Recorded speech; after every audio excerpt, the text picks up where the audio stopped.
I'm Jack Nichols and welcome to He's going to break Hayesmith's world title.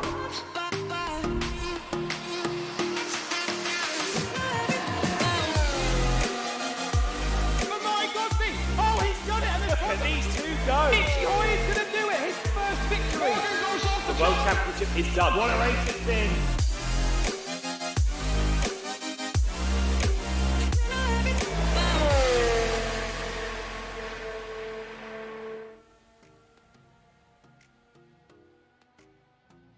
Hello and welcome back to Northamptonshire for the 5th round of the 2024 Formula SimRacing Pro Championship, the British Grand Prix. Last time out at Singapore, Sergio Fletcher took his second win on the bounce for Vale eSports to take the championship lead. The Spaniard holding on despite a 360-degree spin late on in the race, which put his victory into jeopardy. A late crash for Loic Moynier from second allowed Zolt Zux to take the runner-up spot for Rd.5 SimRacing, as Thomas Smit used a one-stop strategy to take the final spot on the podium for Super Venturi. It was a terrible night, though, for Patrick Sevet, who was squeezed into the wall in his first DNF of the season, which means the Go Team driver now trails Fletcher by 8 points in the standings. My name is Edward Hunter, and joining me for qualifying and 45 laps of intense racing action at Silverstone will be the one, the only, Antoni Nicpon. Antoni, this is set to be one of the most competitive and closest races of the season. There's just 2 points between Go Team and Vale in the team's table. Are they going to contest victory purely by themselves today, or do you expect the likes of Team Iris, Grand Effect, and Super Venturi to surprise us today and spoil the party? Hello Ed, hello everyone. It's great to be back. Very good question. To be honest with you, hard to say right now. In the past, we've had really variable races here at Silverstone, and even in Academy now, we had a first-time winner. So, seeing Vale's dominance so far, that's 3 wins in a row. That's something you can't undermine. That kind of momentum. Potentially a 3rd in a row for Sergio Fletcher. And for Go Team, they're consistently at the front all the time. Probably the most consistent team in Pro right now. But again, there's a lot of drivers who can surprise you, like Loic Mounier in Team Iris, Zolt Zux in Ground Effects. Honestly, I think it's a bit hard to say right now. We'll see come the end of the race, come the end of the 45 laps, or 57, sorry. And let's not also forget what happened here last year. The runner-up from last year is returning to this championship. That's, of course, our very own Dutchman, Tom Oldenmenger, who, of course, suffered from a concussion pre-season, did the first 2 races, but unfortunately, it took a lot out of him. He still hadn't fully recovered, so he skipped the last couple, and now finally coming back for round 5 at Silverstone, where he so nearly stole the win from George Salagianis last year, of course. But here is our standing. So, as I said earlier, it is 8 points there in favour of Sergio Fletcher with Patrick Sevet. He had a massive streak of second places, but that ended in Singapore with that early retirement. So Patrick Sevet will be keen to fight back here and strike back against Vale and Sergio Fletcher. Zolt Zux, of course, winner of the opening round of the season, was second last time out. He is 3rd, a little bit of a way adrift, about 7 points adrift of Sevet. Then we got Thomas Smit, Loic Moynier, and Christian Pascal, all 3 of them on 42 points each. So all of them very, very crucial to breakaway. Moynier will be so disappointed after crashing out from second in the late stages in Singapore. And Thomas Smit, of course, the reigning Academy champion, has been impressing 2 third places so far. And Pascal, of course, a 3rd place at Hockenheim to his name. Then Thomas Vack is 7th in the championship, despite missing the last round. I don't believe Vack is going to be in action. Oh, no, he is. Sorry, for Hyperion, he is in action today. My mistake. I should have looked at the leaderboard a bit closer. Stoyan Barbakov, a very consistent season so far. He took quite a few points from 4th place at Singapore. He is 8th at the moment, just ahead of Maggio, who's taken 2 poles this season, but only 1 win.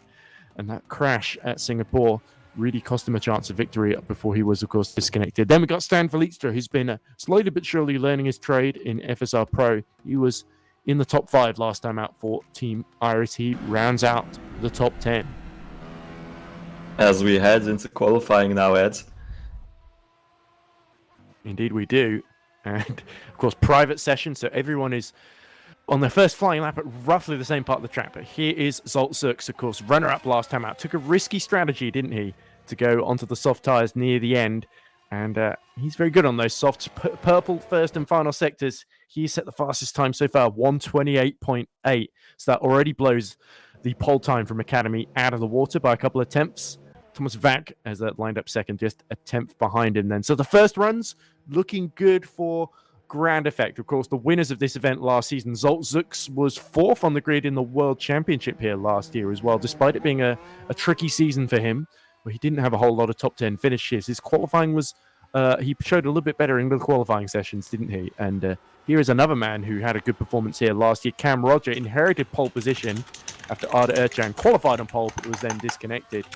And then had a good race with Zalagianis, only losing out to his teammate Tom Oldenegger for second right on the last lap of the race then after pushing the tyres a little bit too far. But if this race is anything like the one we witnessed last year, then we should be in for a very, very close. And Cam Roger always seems to go here as well, doesn't he? Because he was sixth in 2022, which was his best finish of that season as well. So he seems to have a lot of that home luck, doesn't he? Although I think ideally he'd love a race in Not Kill because being a proud Scotsman, that is strictly the home race for Cam Roger. But it's the home United Kingdom sort of race, essentially, in Scotland. It's still part of the Union at the moment, so I think Cam will take it either way.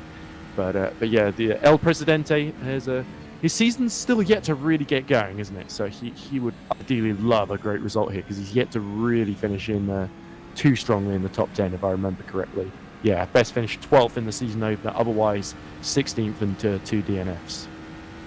Yeah, funnily enough, we actually have the two guys who were fighting for that win last season. Tom Oldenegger is also back now, having not raced since Australia. So that's 2 rounds he's missed now. I'm not sure what you think, Ed. Do you think maybe they can turn their fortunes around? I mean, it's quite a similar card to last season. They seem to be doing well here. It would be quite good to see them in the front, mix it up a bit, not see all the same names at the front all the time. Indeed, and we know in World Championship, Evolution Motorsport have been doing very, very well, winning Singapore with Yannick Bock, who of course leads that championship. We'll be seeing them in action to see whether Yannick Bock can maintain that championship lead or not from the likes of Jene Simoncic and Owen McGorgy and Manuel Biancalila too. But here's Moynier, desperate to redeem himself. He's really lit a fire under his backside proverbially, because I think he knows that potentially there was a chance at stealing the win from Fletcher with that. We talked about how Valet had done so well the past 3 races, but they both their lead drivers made huge mistakes in Singapore, didn't they? So you can tell it's not been an easy ride. The pressure has been getting to them, but Fletcher, to be fair, did handle Moynier's assault magnificently. Didn't really make any huge mistakes from that point onwards. So Moynier, this is a good track for him. He's certainly showing some good performances here in outside of FSR. And of course, we know Iris have been toying with getting a 4th car on the grid as well for Alex Lahou, who of course is leading the GPV Superlights Championship. Unfortunately, the scheduling didn't quite work out, so Alex Lahou not in action today. But him signing up for the championship feels like a big statement of intent because it seems like Iris really want to win that team's title. There's Maggio, whoa, amazing. First 2 sectors there, and he does just enough to pip Zoltzux by 9 thousandths of a second and does a pirouette over the line to celebrate there. So Maggio, we call him the Magic Man because he always brings these pole laps in exactly when he needs it, and Zux just denied there. But Murno and Fletcher not far behind either, so this looks like Valet have really set up their car well for this track as we look at Matthias Harvig, the Dane, crossing the line in the third of our Evolution Motorsport cars, only 16th fastest so far. Yeah, but it's actually crazy right now. The top 21 within 8 tenths, almost the top 20, the top 22 almost within a second. That just goes to show how much of a competitive, how much of a close track Silverstone is. To be honest, there's not that many braking zones here. Funnily enough, it's mainly just lifting for the most part in these corners.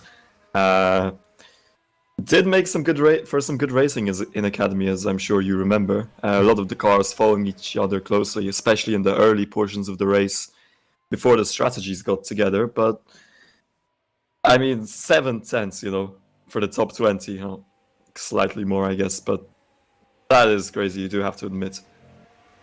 Yeah, I would be very surprised, to be honest, if we see any one-stop strategies come the race. I think with the tyre being what it is, you're predominantly going to see 2 and 3 stops, aren't we? As we look at Lucas Murno, the Brazilian driver, of course, who very nearly got top 5 finish in Singapore before he collided with Harvick on the final lap, which denied both of them potentially their best finishes of the season. But Murno, he's shown flashes, hasn't he? Best finish of 8th in Australia, although he did get a 1-place penalty for causing a incident at one point in the race. But yeah, great to see him in the top 3, although from Vale's perspective, they really want Fletcher ahead of Murno and potentially ahead of Maggio as well, because he's probably their leading hope in the championship, especially with the others not quite being consistent higher point scorers. Although Maggio, I'm sure, still looking to redeem himself after what was a very, very difficult Singapore Grand Prix ultimately for him, where he made that mistake early on with the DRS, where he crashed into the wall, lost his front wing, and then spent most of the race stuck behind the valet of Pavel Andrzejewski, as we now ride on board with Schmidt,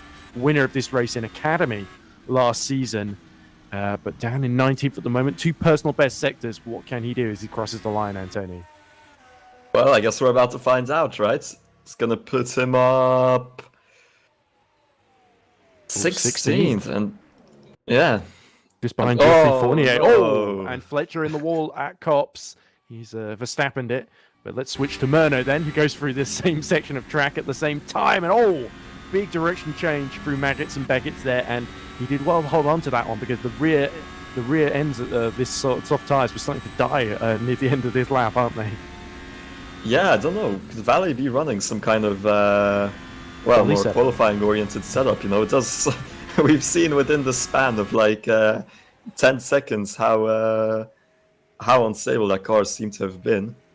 But I mean, so far that's kind of been Vale's biggest issue over the season anyway. They seem to have been their own biggest enemy. They got away with it lucky last race in Singapore, luckily. Fletcher managed to still win the race, thanks to making a smaller mistakes than the people around him, just like this man Mounier, who was had a good shout for the win, as I'm sure you remember before. We had a famous moment both for him and for your commentary wheel. Club. Mounier, so he's down in 15th at the moment, and he will not go any faster. He will start just behind Scott Flack. Then, and Thomas Vack spinning at Copse as well. He did exactly what we saw Sergio Fletcher do, and that means Vack will have to start 6th. And if his teammate Micah set an identical time to 3 decimal places, just behind him in 7th, but Vack misses out to Patrick Sevitt, the man second in the championship by 3,000ths of a second. No. And Zux beaten by 1,000th of a second. That was a brilliant effort to almost snatch pole away, but Maggio, the Magic Man, has done it again. Here he comes. It's surely going to be his 3rd pole of the season. And what a fabulous end to that lap there. 2 purple sectors to close it. 1:28.807. Was it ever in doubt, Antoni? I'm not sure it was, but Maggio really once more proving his mettle and extending that pole gap to only still under a 10th, but only 84,000ths of a second rather than 1,000th. I mean, wow. It is quite crazy how consistent Maggio seems to be in these sessions. It's just simply next level. I don't know what to say. I think I'll just let you run through this, to be honest.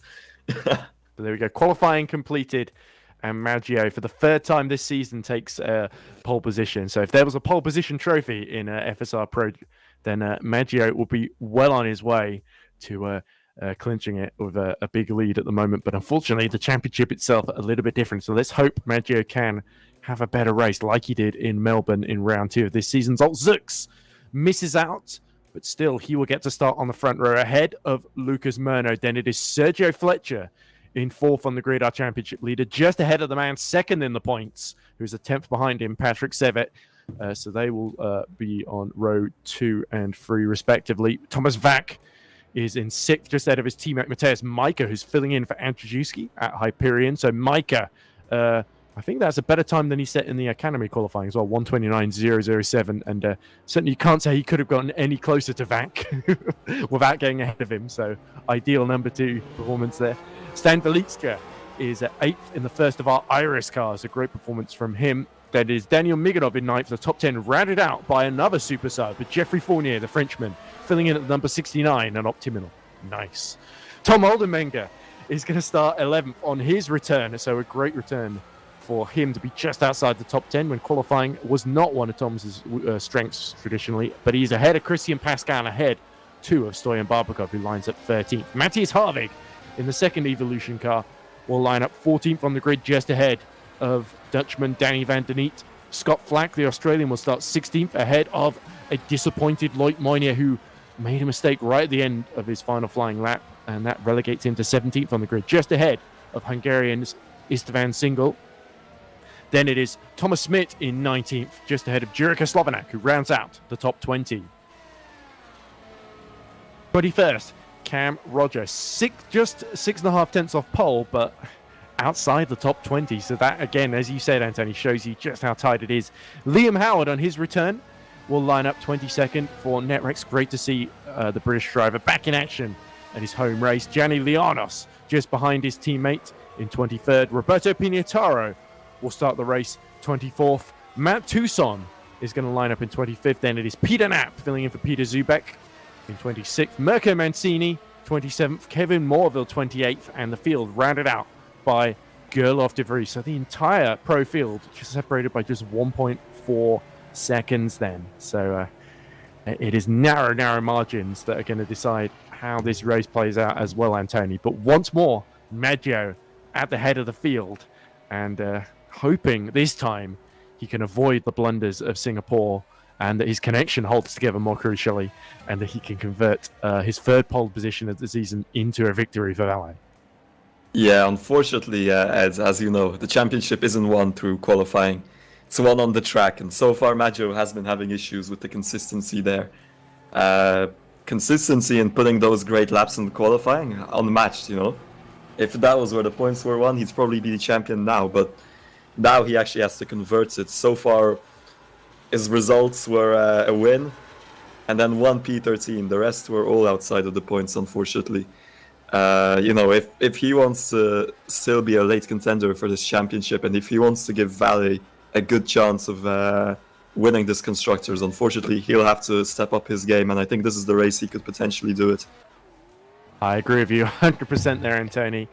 But interestingly as well, Sergio Fletcher, despite winning the Singapore Grand Prix, did get a warning for just slightly crossing the white line on pit exit. So another infraction, and he could be penalised. So Fletcher will have to stay on his toes then. Not only has he got Patrick Sevitt breathing down his neck, but he's also got that potential penalty hanging over him if he makes one tiny slip up on the pit exit here. But luckily, it's not quite as tight as Singapore, so fingers crossed Fletcher escapes any sort of potential punishment. There was one thing I wanted to ask you about, Antoni. Are you still involved in the Ferrari eSports team, by the way? I am still involved in the Ferrari eSports team. That is correct. So just I know this is a bit off topic compared to pro, but ahead of the World Championship, I hear that Alex Siebel has left the team and he's been replaced by Isaac Gillison. I was just curious: is that Alex's decision, or is that Ferrari's decision, or is it a mutual thing? It's Alex's decision. Okay. I did assume as much. I mean, as much as I am excited to see Isaac Gillison in action, it's a shame to see Alex Siebel leave mid-season, because he so nearly won that championship in 2022, just missing out to a Colin Sport by a single point in that finale in Brazil. So I'm sure, I do hope it's not the last we see of Alex Siebel, but certainly Isaac Gillison keen to make a good first impression in World Championship later on. I'm sure he will impress, but I guess the main people to watch right now are the people we're about to watch just here, as we'll move over to the track now. Yeah, of course. Never mind Ferraris. There's no Ferraris in this race, so no bias from you either, I guess, as we look at the grid just forming up with Antoni, Alessandro Maggio. Antoni's in the commentary box with me. Alessandro Maggio on the front row with Zoltzuks alongside him then, and off they go with that Maggio at the head. So let's go through the order then. It is Maggio on pole position, Zoltzuks alongside him on the front row, then Lucas Murno and Sergio Fletcher. It's an all Valle, row 2. Row 3, Patrick Sevet looking to snatch out championship lead back with Thomas Vack alongside him. Then row 4, Mateusz Majka and Stan Velistra. Can Majka have a better race than he did in the Academy earlier on? Daniel Miganov heads row 5 ahead of Jeffrey Fournier on his impressive substitute performance. Then it is Tom Oldenmaker 11th and Christian Pascal alongside him on row 6. Row 7, Stoyan Barbakov just ahead of Matthias Harvig, then row 8, Danny van der Neet and Scott Flack. Row 9 is going to be headed by Loic Moynier. He has a lot of ground to make up with Istvan Single just alongside him. Row 10, Thomas Smith and Jurka Slovenak. Row 11, Cam Roger at his home race. Ahead of Liam Howard at his home race. So that is row 11. Row 12, Gianni Leonos ahead of Roberto Pignataro. Row 13, Matt Toussaint for Grand Effect ahead of Peter Knapp. Then on row 14, it is Mirko Mancini and Kevin Morville. Finally, last on the grid, but very much not least, Gerlof de Vries for Evolution Motorsport, the Dutchman, 29th on the grid.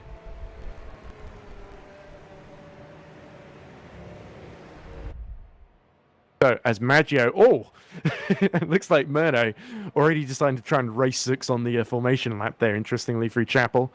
But this is where we could see strategy start to come into things, as obviously these are not the final tyre choices. We will know that sort of halfway through the first lap, but I wonder if we might see a couple of people low down the order gambling on the soft tyres, but everyone else, I suspect, will go for the hards or the mediums for the first stint, Antoni.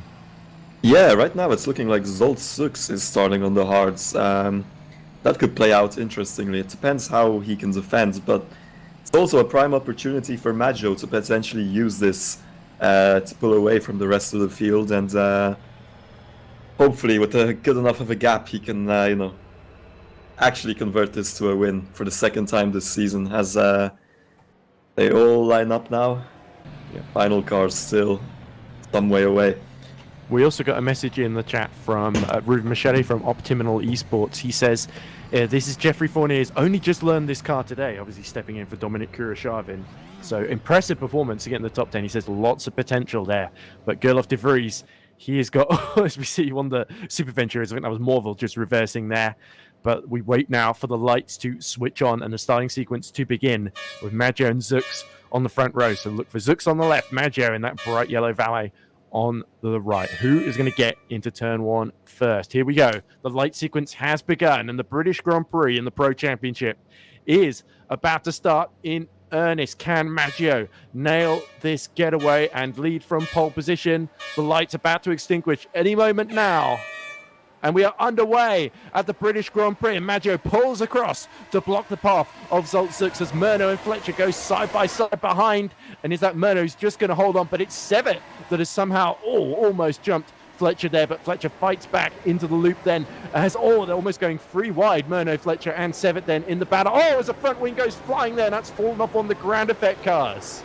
Oh dear, I think that might have been Matt Toussaint in trouble there. There's a Valet front wing, Iris front wing, that's falling across the track there. So absolute chaos in the midfield there. And there is one of the Grand Effects that's going off. That is Istvan Single, sadly, not Matt Toussaint, that has lost his front wing in contact at the first couple of corners. But for Maggio, he's made an ideal getaway here. And Zux, it looks like, is starting on the hards. So he's going to hold up that train of Murno, Fletcher, Sevet, Vac, Valistra, Micah, Migunov, and Fournier, your top 10. Yeah, unfortunately, some of these cars with a terrible start. I mean, Loic Moynier all the way down in P25, and a terrible start. Started low down as well. He's at the very rear of the pack almost, so not ideal for Iris. Let's hope Valistra can challenge Vac ahead of him and keep Iris in the picture here. Yeah, exactly. But some people having better starts. I mean, Cameron Roger up to P18, Gerlof de Vries all the way from the back, all the way up to P22.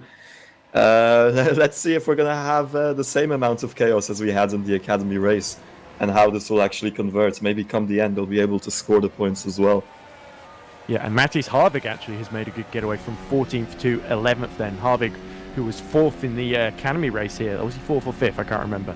But he certainly had a good performance on a 2 or 3 stop strategy in the Academy race last year. So it's great to see him translate that in Pro, just ahead of Pascal and his teammate Tom Oldenmenger. But here's Valistra all over the back of, that must be Vac, just in front of him. Vac completely loses the back end there as they go into Village. And in fact, that's actually just me looking a bit delayed. A bit delayed, indeed. So I sound like a complete idiot, but as usual. But look at that. Somebody one of the valets defending. I think that's Fletcher defending from Sevet in the battle for 4th position. But Zux still just about in DRS range of Maggio, but Maggio looking to drop him come the next lap, because his lap times have been over almost a second faster than him at the moment. And Sevet knows he needs to clear these valleys quickly if he wants to fight for this win here. And it's Fletcher he's fighting with in that championship. So this could get very, very tense quite quickly, Antoni. Yeah, I mean, we'll see if Sevet is able to finally challenge for the win this race. So far, it's either been a DNF or P2 for him. I believe, you could correct me if I'm wrong, or tell me, I believe he does have a win in the Pro Series before, correct? Wouldn't be his first one. Patrick Sevet? Patrick Sevet, yes, exactly. Yes, at Suzuka last season he won. So far, the only one. I'm sure he'll be wanting another one. Otherwise, he's almost always finishes in second place. So I think Patrick Sevet almost feels annoyed when he finishes in second, because ideally he would want to win again and taste that victory. But as we see, Micah has gotten back past Miganov for P7 then, so he's getting back in line behind his teammate. But yeah, it's all staying a little bit tightly packed together, especially in that train behind Zoltzuks, who is well and truly dropped out of DRS range now, 8/10 behind then on lap 3. So it's really going to be Zux, Murno, Fletcher and Sevet all fighting each other. And don't forget the Hyperions in 6th and 7th. They'll be looking to take advantage here as we ride on board with the returning Tom Oldenmenger, who has lost 2 positions at the start, but is still very much in the mix ahead of Scott Flack and Thomas Smith. We've not talked too much about Smith, but of course Flack and Smith have started on the soft tyre, so they could be a big threat to Oldenmenger if he can't make progress quickly here. Yeah, overall, I think Oldenmenger will be a big threat to their strategy. I mean, it's going to be a very much wasted stint if they're not able to make way of these people, get past all of them right now. Probably going to be the first ones to pit as well. Not a bad spot to be. Going to have nice clean air, I'm guessing, as well, for the next stint as well. Yeah, interesting, looking at the leaders, Zoltzuk sets fastest lap of the race, 2 temps quicker than Maggio, so it looks like the Hungarian is pushing to get back within DRS range of Maggio then, but actually his time is beaten by Murno just behind, who sets a 1:33.4 then. So all pretty even Steven, the Maggio starting to pull back away on this lap as well. Yeah, as we go back to the leaders now, fairly nice train, but indeed Maggio is outside of Zug's DRS range. This is what I was talking to you about earlier. It could potentially be something that plays into Maggio's hands very, very well.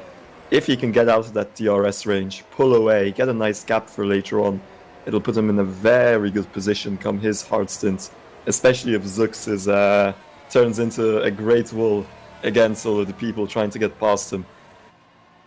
Of course, yes, but he can't afford to make too many mistakes and slip-ups. If he has to pit earlier than Zux and Micah, who are both on the hard tyres, and potentially have to pass them after his pit stop. But yeah, I wonder, with Murno in third, still ahead of Fletcher, I wonder if Valet might try and hit Fletcher first to get ahead of his teammate potentially, or whether Patrick Sevet's going to take the choice away from them entirely as he gets right in the slipstream, uses the DRS. Fletcher tries to use the DRS of his own to defend the inside at Stone. We've seen incidents here before, and luckily, disaster avoided there. Patrick Sevet had to back out as, oh, look at this. This is Smit, Van der Neet, and Flack, and looks like Flack has let Smit through, but unfortunately, Van der Neet has slogged its way past as well as Cam Roger watches on in interest. Yeah, what's happened to them? They were right behind, who was it? They were behind Oldenmenger, that is all correct. All 3 of them on the soft tyres, remember, so I think Flack was trying to let Smit through, and then Van der Neet just followed him through at Stowe as well, so Super Venturi tried to be clever, not hold each other up. Unfortunately, it's backfired ever so slightly because Van der Neet is now a threat to Smit. Yeah, a bit of a risky play, but if Smit has the pace to get potentially past, it could be the only thing, the best choice for the team. I mean, that far down, I think points are up to P15, so point difference, but it could make, it could make or break their race getting past Oldenmenger and all of the field ahead of them. I guarantee you after the race, Scott Flack will say something very self-depreciating and almost depressing, like, oh, well, I was going to be passed anyway, so I may as well let him through, and oh, it doesn't really matter, or I made a mistake later on anyway, so it wouldn't have made a difference, or I was terrible on tyre wear. There's always some sort of excuse that Scott Flack will regularly draw out. He always seems to be the most pessimistic driver I think I've ever come across in sim racing, which is saying something. But anyway, Scott Flack, no reason to give up just yet, still half a second ahead of Cam Roger as we ride on board with Patrick Sevet once more with the DRS, but not quite as close to Fletcher on this occasion. I suspect Sevet was using up a fair bit of electrical energy from his battery on the previous attempt, and he might be saving for another run later on, or just recalibrating his strategy ever so slightly. As we switch now to Harvick, who's gotten himself ahead of Jeffrey Fournier in the optimal entry, and now he's challenging Velistra for 9th. Yeah, Velistra has had quite a good start to the season as well, and Harvick, for the most part too. He's been definitely the leading driver in Evo right now, but super unlucky these past few races. I think he was taken out last race in Singapore. He was, yes, by it was Murno crashed. Murno trying to make a move at turn 9 at Singapore. Unfortunately, the wheels locked and exploded pretty much, as we see Miganov now starting to trail Micah, who has dropped a few seconds off the back of Vac on those hard tyres now. So we're seeing a Zux train and a Micah train now as well. So Mateus Micah currently, of course, looking for a better result after crashing out of the Academy race, a race that he was sort of in that top 4 battle for victory in the first part of the race. But I think he may have to adjust his expectations here in Pro against a much stiffer competition, without any disrespect to the Academy field, because there are some great drivers there too, Micah being one of them, of course. But Miganov, who was in Academy last season, the Russian driver, desperately trying to keep on the trail, use the best of these medium tyres while they are giving peak performance compared to the hard, as we see the DRS train behind Murno, who seems to have dropped out of DRS behind Zux as well. So it's now a Murno train with Fletcher and Sevet getting a tow behind him. Yeah, it's kind of calmed down now though as well. It's been 2 laps or so since we last saw an overtake. The race has kind of settled down. I think this is the portion where the drivers will want to look after their tires and see. I think it's early to tell who's going to commit to the 2-stop, who's going to commit to the 3-stop. Not sure if you have any guesses, if you've noticed any trends this season for who the drivers with the best tire saving skills are. Yeah, I think Sevet is definitely up there. Moynier is pretty solid at tyre saving too, despite the way that the last race ended. And Zux, what he will tend to do is save them. If he's on a 2-stop strategy, he will sort of go longer in the middle stint so he can run softs near the end, depending on who he's fighting with and if he can find the gap to pit into, essentially. So it depends on the circumstance and the context, obviously, but I don't think there are too many weak links. Maybe some of the rookies like Micah could be a little bit harder on their tyres. Fournier, of course, not that much experience with this car, so he will probably be maybe a bit more conservative on this stint, and that's what we've seen Harvick and Pascal go by him. I imagine Thomas Smith is going to be making him his next victim, but Oldenmenger shadowing him all the way here. So Tom Oldenmenger on those mediums, if the softs start to die, Smith could be in trouble here. Indeed, but Smith has just managed to get past Oldenmenger. Finally seeing some action start here again down this long straight, as who is that pressuring Micah? It's Miganov. Yeah, he's seeing all of his teammates are in the top 4, aren't they? So Miganov really wants to join the valet party, doesn't he? And finds Micah preventing him, essentially, as we see Matt Toussaint going side by side with that Mancini just ahead of him. Mirko Mancini holding position on the exit of Stowe and into club there. And Matt Toussaint, the British driver, racing at home, one of quite a few British drivers, along with Cam Roger and, of course, Liam Howard as well in action. Unfortunately, Liam Howard down in 26th, just ahead of Loic Moynier, as we cut to Velistra, who is starting to challenge Miganov through the loop then, as being stuck behind Micah has potentially left Miganov a little bit vulnerable to the Iris just behind him. Yeah, for sure. Covering off the inside. Who was it last race from Hyperion who was such a great wall? It was Andrzejewski that held that Maggio, wasn't it? Yeah, he is not here today, but I think Micah is here to pick up the pieces, isn't he? Subbing in every sense of the word, yes. But as we see, looks like Danny van der Neet has found a way past Scott Flack as well. Looks like Christian Pascal dropping a few places behind his teammate Barbakov as well. So Pascal has not had a good lap here. But meanwhile, up front, Maggio leads by 1.2 seconds, only a tenth slower than Zux behind him on the previous lap then. So Zux, I'm surprised he's kept as close to Maggio as he has, but Zux is starting to drop back into the DRS range of Murno behind him, isn't he? He has. Oh, and look at that. Smith really pushing through Stowe as he tries to attack Jeffrey Fournier and into the pit lane. comes. Is that Danny Van Den Eet and one of the dark blue car? Must be on the Got Super Flack Venture who's now. pitting. Flack, there we go. So the softs fading away then. Smith is going to stretch him a lap longer at the very least. But only 9 laps on the soft tyres. So this is pretty much committing these two to potentially a 2 or 3 stop strategy today. Surely a 3-stop at this point. I'm not sure if you think, Ed, that this was somewhat of a wasted stint, to be honest. I mean, they didn't make up anything with those tires, unfortunately. If anything, Scott Flack has lost out quite a bit. But going on to the softs again, looks like they're going for an aggressive strategy here. Yeah, Bad Doa in the chat says softs are pointless at this point.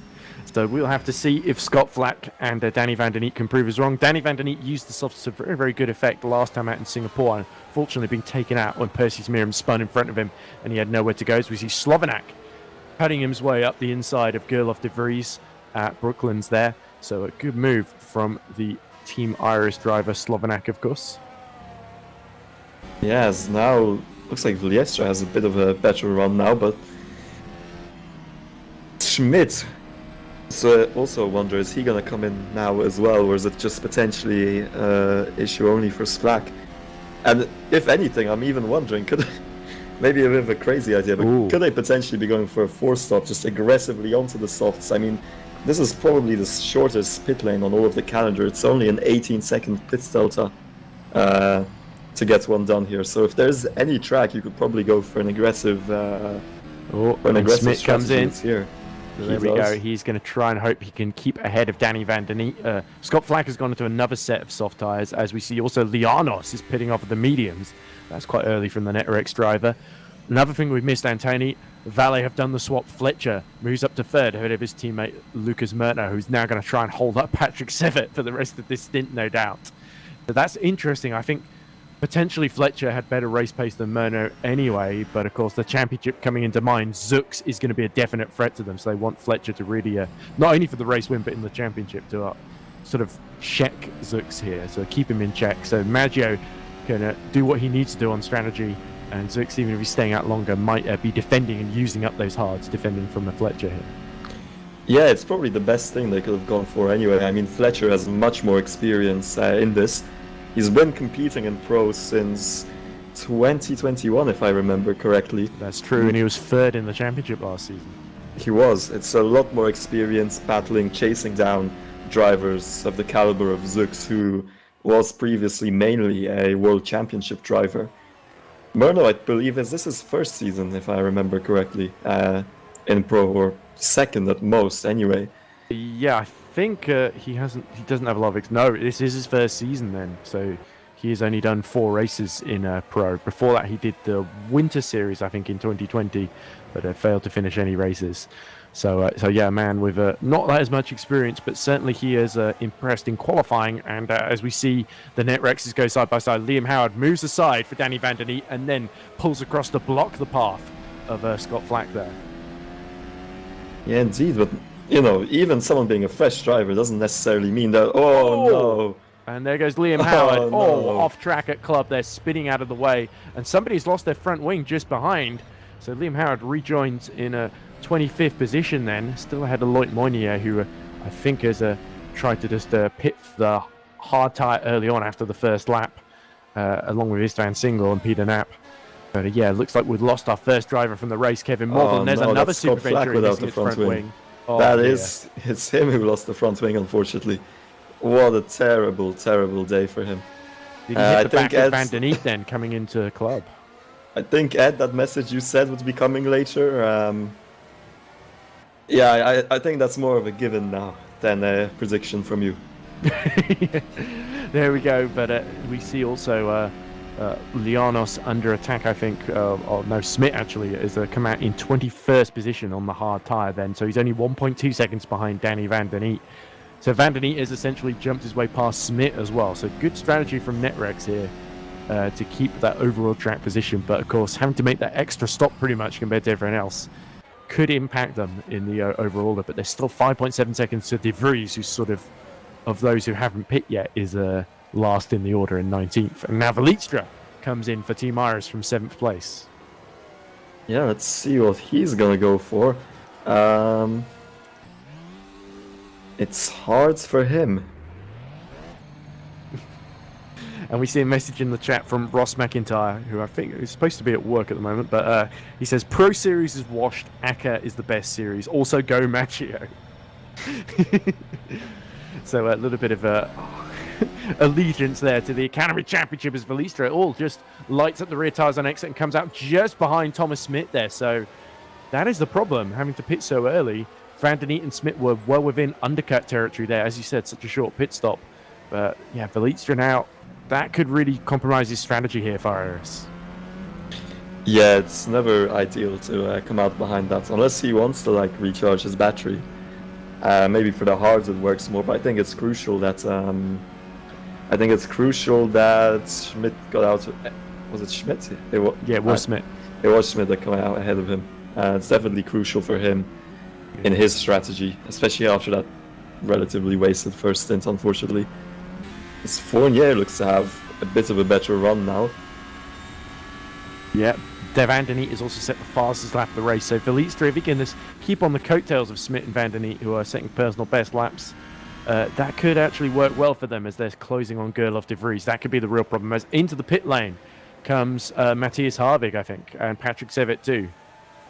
No, it's Tom Oldermaker, sorry, not Harvig. And it is Sevet indeed as well. Let's see what he's going to go for now here. As you said, he's one of the better drivers on the tires here. He'll go into the mediums This again. is him trying to get in front of Murno, essentially. Well, I think that's the best way to go about it. So far, this race seems to be pretty much one big train, honestly. I think a lot of the positions here will be won, unfortunately, in the pit lane, not on track like we've seen before. But then as the race goes on, as these strategies are mixed up, the compounds, as everyone uses up their battery, I'm sure it'll pick up a little bit. Yeah, so Patrick Sevet now finds a nice clear bit of track in, just behind Mirko Mancini, but ahead of Matt Toussaint crucially, and now Smith is going to try and go up the inside of Gerlof de Vries then. De Vries just not really fighting particularly hard then, and Smith on those hards continues to shadow Danny Van den Eet and Slovenak just ahead then. So he is on the freshest tyres of those, apart from, of course, Patrick Sevet is up the inside through Lutfield, past Roberto Pignataro there. You don't often see moves there. But Slovenak using superior traction there on the medium tyre to get up into 13th place then. Next target, Matt Toussaint.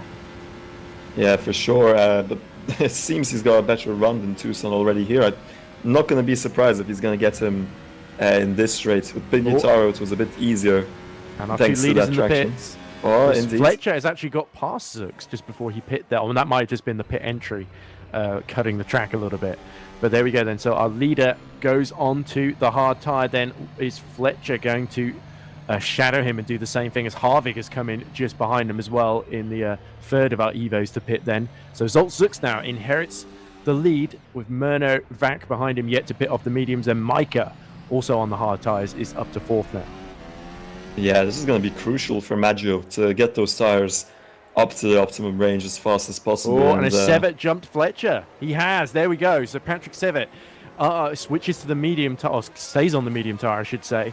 And that means he's on a better compound. He might not be able to go as long as Fletcher and Maggio, but now he's sort of back in the mix where he needed to be to win this one. Yeah, and his tyres are already up to temperature. I mean, if he stayed off his battery in that train, he could potentially catch up to the back of Maggio in the next few laps. I mean, he's only, 1.3 seconds behind? He is, yeah. So really, really good strategy from Go Team there, because they saw a gap emerging on track to pit into. They put Patrick Sevet in there, and he did the job, pumped in the lap times he needed to. So Sevet last at 1:47, but that was coming out the pits, of course. His in-lap, I think, was a 1:39 or something. So pretty good at this phase of the race with the fuel that they had, and of course obviously with the pit entry as well. And look, Sevet, purple middle sector, 39.9 then, so he's desperate not to let Maggio escape, but Murno in fact come into the pits with Miganov close in tow. Yeah, but Zooks has stayed out now. I mean, I think he's going to try and commit to that overcut relatively and see where he can come out, but I'm not sure what you think, Ed, if it'll work out for him. I mean, Sevet has shown that the undercut is working quite well here. And there we go, Murno just trying not to hit his teammate there so Miganov goes into his pit box, but they were side by side as Murno was released there. And there we go, Murno is going to come out just behind Mancini then, but Vac and Van der Neet are just going to come through as well, just behind him. And that's what I was talking about, Ed. He's breathing down him now. It's less than 1 second between Sevet and Maggio now. This is going to be crucial for Sevet's race to get, to the back of Maggio, get, past him, ideally. But if they do start battling now as well, it could work out well for Zolt Zux, depending on when he wants to pit. He's on those hard compounds, so he might go long compared to these guys, and it could play out nicely for him, especially later. I think every second of those little battles count. Yeah, 1:32.7 for Patrick Sevet, personal best lap of the race. Fastest man on track is his teammate Christian Pascal, down in 16th. We didn't see what happened to him earlier. He dropped out of that sort of top 10 battle, didn't he? And now he's trying to fight back his way back up the pack. 1:32.691 then, so he's only about a tenth faster than Sevet though, as Zux comes in. So he is changing strategy. Looks like the hards are not going to be quick enough. He is committing to potentially a 2 or 3 stop strategy here.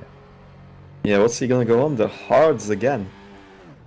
Well, that's certainly going to give up the lead. That puts Micah, I believe, into the lead of the race. There he goes, with Maggio about 7 seconds behind him. But it does also mean that Zux is going to take those mediums to the end of the race, probably going for a 2-stop here, given that he's gone on the hards again. And if there's one thing that Zolt Zux is very good at, it's chasing, especially when he has, a mission ahead of him. And with those fresh mediums at the end to chase down some of these runners who are already going to be outcome, then I think it's going to put him in a very nice mental state, honestly.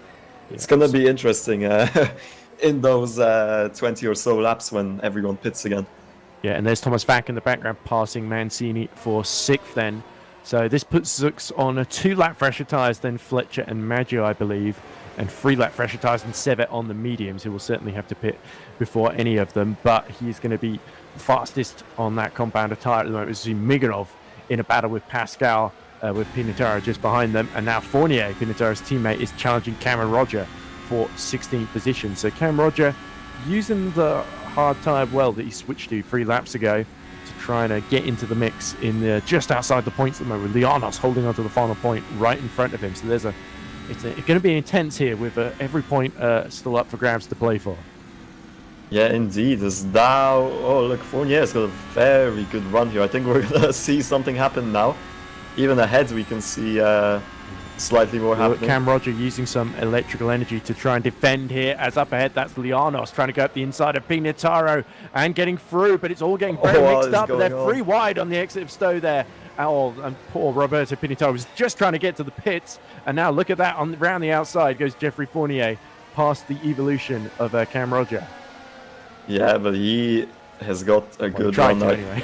Yeah, he's definitely got the momentum in his favor now. I don't think Cam Roger unfortunately has the pace he had last year to hold him up for much longer. It's probably going to happen this lap. Yeah, and Zux, by the way, sets a purple final sector, 26.3 behind Sergio Fletcher. Look how close Fournier is getting through Village and the loop there in those tight hairpins in the braking zones there. This sets him up well for the straight. He should get DRS here.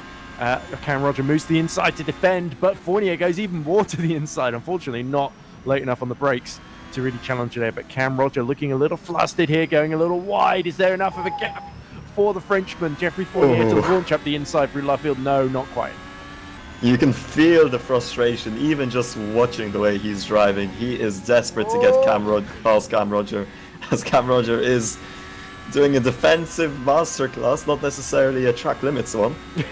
No, not by any stretch of the imagination, but yeah, you could absolutely see Cam Roger was not about to let Jeffrey Fournier go all the way around the outside of him. Of course, Jeffrey Fournier, a former Super League champion, hugely popular driver in GPVWC, as Micah comes into the pits then. So Maggio will re-inherit the lead with Sevet just 9 tenths behind him. In fact, it's closer than that. It's only 5 tenths, isn't it? So Sevet might be on the verge of making a move with the DRS down the Wellington straight then.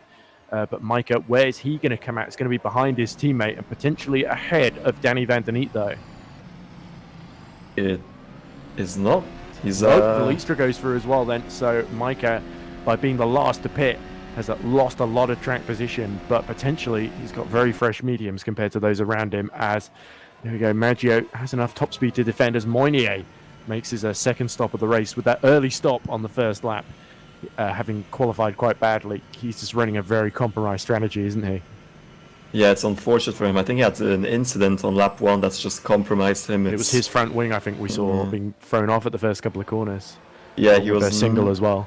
He was not in the best mental states after the last race. Talking to him, after making that mistake, it's been an unlucky season for him. Started off so well, like he could potentially, an outside shot at the championship, and now it's just, it's gone from bad to worse. In Singapore, it was already bad to make a mistake like that, fighting for the win, but now it's just the final nail in the coffin, I think.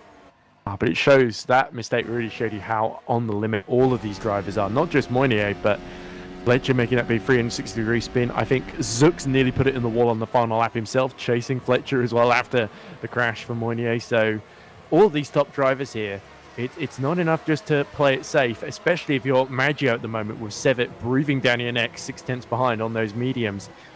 He's got to hope that Sevet just blows chews for his tyres at this phase, hasn't he? That's got to be his best chance of at least maintaining track position as we ride on board with Fournier with the Dominic Kurashavin Ukraine helmet. Of course, no war, it says on the side. So a lovely positive message. But Fournier using the power of positivity to try and find a way past Cam Roger for 14th position. These the battle in the final 2 points positions with Barbakov closing down on them on the hard tyre as well. So it should be similar tyre life. I think Barbakov is trying to undercut to gain positions because his hard tyres are 9 laps old compared to Fournier's, who's only 4 laps old. Yeah, but Cam Roger having the DRS of Lianos is helping him massively in this situation. I mean, Fournier, you could see a lap or two ago the momentum he had, but just Cam Roger having this DRS is just the extra little boost he needs to keep him ahead, He's going to be desperate to finally get a good position and his best finishing position of P12. So far, not a good season for him, but maybe this could change his fortune around finally. And things are going well for his teammates as well. Oldenmenger and Harvick have been able to undercut their way to 8th and 9th respectively. There they are, right behind Vlietstra. So Van der Neet, who was one of the first to pit, those mediums will be starting to cry enough, won't they? Because look, they are 10 laps old. So he's gone 2 laps longer than he did on the soft tyre. And look at this, Vlietstra being a little bit held up through Stowe. So Oldenmenger, and into the pits comes Van der Neet then. So that releases this train. So Vlietstra now has got to try and break the DRS of Oldenmenger if he wants to hold on to 6th position. Indeed, as Oldenmenger seems to have a good run. Unfortunately, it's kind of been broken up now. Had a better exit there in the final turn. We'll see how it comes about come the actual straight. As it seems, Lianos has DNF'd. What has happened there? Oh dear, so that's not a great... after 20 laps, Lianos having to exit. Not here again. Lost it at Chapel and Maggots and Beckett's. Here we go, exit through to Chapel in the rear end. Let's go very, very early. Ooh. And that's the wheel off. We've seen this happen in Academy so many times. Yeah. And what has happened to Thomas Schmitz in a similar time span? Has the same happened for him? Oh, goodness me. Literally just behind Lianos. Oh, he's got on the curb this time. Tried to save it, but into the wall he goes. Luckily, only losing the front wing. So he will stay in the race, hopefully, but literally yards away from Lianos, he has an identical incident. It's almost like he didn't see the yellow flags in time. Or he did see them and panicked. Maybe it distracted him. I mean, as a driver, the smallest things can truly distract you. It is out, so it looks like he decided there was no point continuing then. So a very ignominious end for our reigning Academy champion here. Remember, he dominated here 12 months ago at Silverstone in Academy. But a very different story today as Oldenmenger up the inside of Vlietstra for 6th position using the DRS at Stowe.